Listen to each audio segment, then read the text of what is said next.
Hello everyone. In this video, we will learn how can we quickly apply border on our data and how to raise border from our data in a matter of seconds. Let's dive in and you'll be able to get value from this video.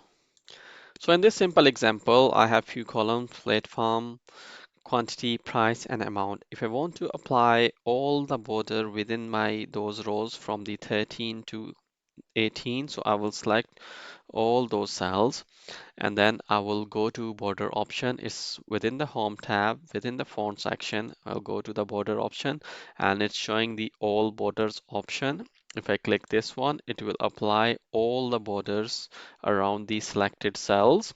So now you can see it has applied the border.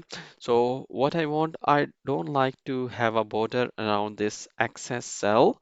So I can raise the border from here. So all I need to do, go to this border option again, and at the bottom you can see a raise border. If I click this one, it will give you the razor.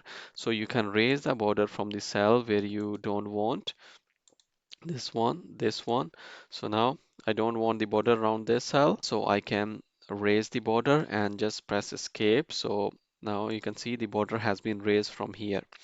So this is how you can quickly apply the border and you can raise the border in a matter of seconds. Hit the like button if you like this video.